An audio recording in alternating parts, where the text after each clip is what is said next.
अभी कुछ आंखों की हम बात करेंगे जो कि बड़ी नेमत है। जो अफराद इस नेमत से महरूम हैं उनका दर्द हम या आप कभी नहीं समझ सकते, लेकिन आज आपकी मुलाकात एक ऐसी बाहौसलामंद खातून आर्टिस्ट से हम करवाने वाले हैं जो कि ख़ुद नाबीना है, लेकिन उन्होंने अपनी माजूरी को अपनी ताकत बनाते हुए मुख्तलिफ प्रोजेक्ट्स पर काम किया, कामयाबी हासिल की। डॉक्टर ज़रीना हमारे साथ मौजूद हैं, उन्हें वेलकम करते हैं शो में। अस्सलाम वालेकुम डॉक्टर साहिबा, welcome to the show. Thank you, अस्सलाम वालेकुम। वालेकुम सलाम। डॉक्टर साहिबा, सबसे पहले तो आज की सुबह और आज का दिन की जो है वो आपने समझे रिकवरी करवा दी, क्योंकि आप इतनी खुश हैं माशाल्लाह और ऐसी नेचर है आपकी और ऐसे फन पा रहे हैं आपके कि अब हमें लग रहा है कि जी आज के दिन का जो हासिल होता है ना वो मुकम्मल हो चुका है। तो उसके लिए तो आपको बहुत बहुत मुबारक हो और बहुत बहुत शुक्रिया आपका कि आपने हमें वक्त दिया।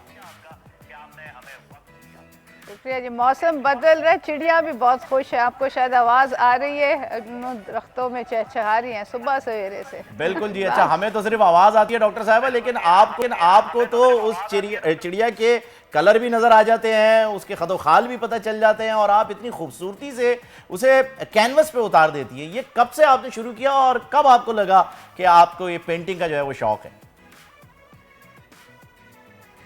पेंटिंग जी 2017 में शुरू हुआ, जैसे आपने बताया ना। 2015 में दोनों आंखें ज़ाया हो चुकी थी, फिर एक साल लगा ज़रा ख़ुद को संभालने में। फिर 2017 में शुरू किया। लगाव था आर्ट से, पेंटिंग नहीं करती थी मगर गैलरीज विज़िट करना ये मुझे मतलब बहुत सख्त शौक़ था। तो जब नज़र आना बंद हो गया, एक तो वही जो फन पारे बाकी आर्टिस्ट जैसे गुलजी हो गए और ग्लोबल ऑल आर्टिस्ट भी, तो उनके भी नक्श ज़हन में थे। इम्प्रेशनिस्ट जो है उनका काम बहुत पसंद था। और फिर जो सुन रही थी, जो महसूस कर रही थी, उसको एक्सप्रेस करना था, उसको उभर के आना था। तो फिर पेंटिंग सिखाई ख़ुद को और बहुत लुत्फ़ आता है।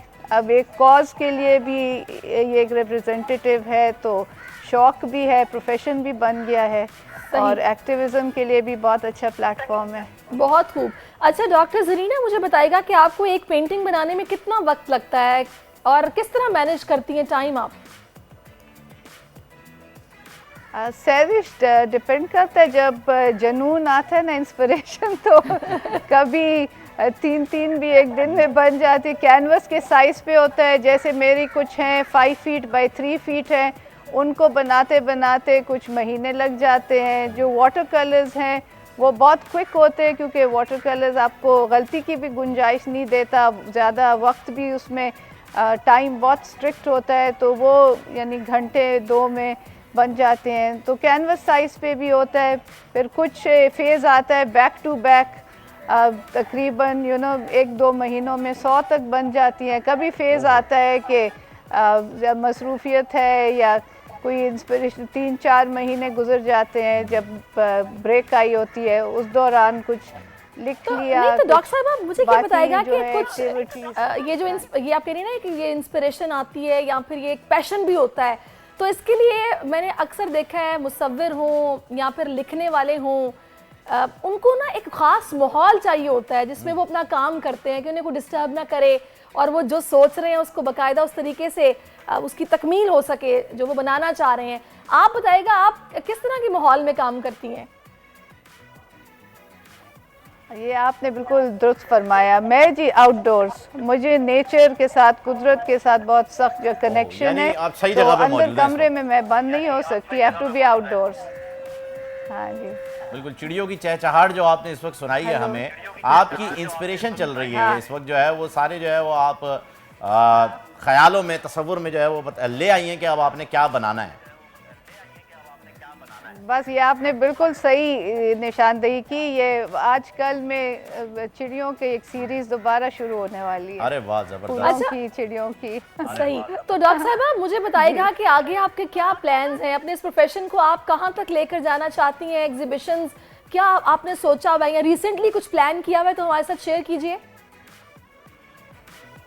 जी, एग्जीबिशंस तो माशाल्लाह अल्हम्दुलिल्लाह, जैसे 2017 में शुरू किया तो उसी साल पहली सोलो एग्जीबिशन होगी और हर साल कोविड के अलावा, कोविड में वर्चुअल थी, बाकी जो है इन पर्सन सोलो एग्जीबिशन माशाल्लाह हर साल होती रही हैं।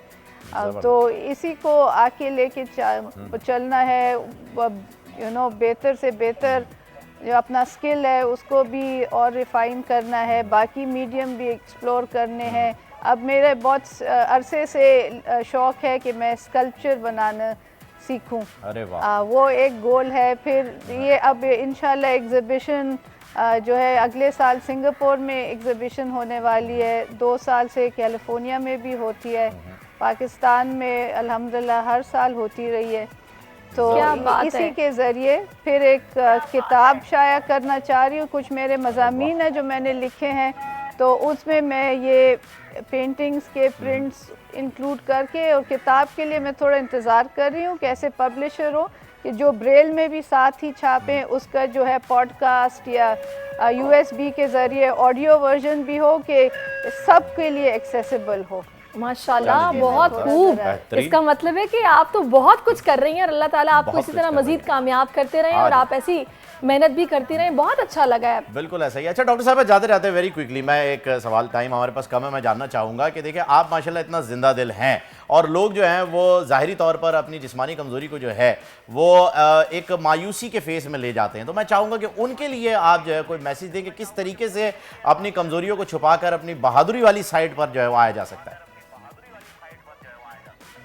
हाँ जी, कमज़ोरियों को छुपाना क्या है जी, कमज़ोरी को कमज़ोरी समझना नहीं है और उसको भी अपना एसेट समझ के आगे बढ़ना है। हर किस्म के इम्तिहान आते हैं, आजमाइशें आती हैं ज़िंदगी में, जिस्मानी भी आते हैं, फाइनेंशियल भी आते हैं, इमोशनल भी आते हैं।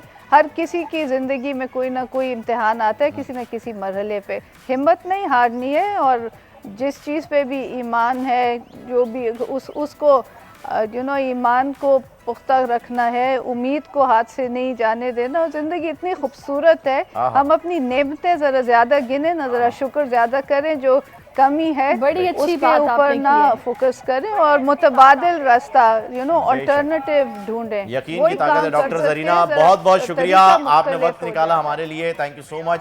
बड़ी इंस्पिरेशन हमें हासिल हुई है और यकीन कीजिए कि ज़िंदगी को देखने का नज़रिया अब तो तब्दील हो गया। सब्सक्राइब करें और बेल दबाएं ताकि कोई खबर रह न जाए।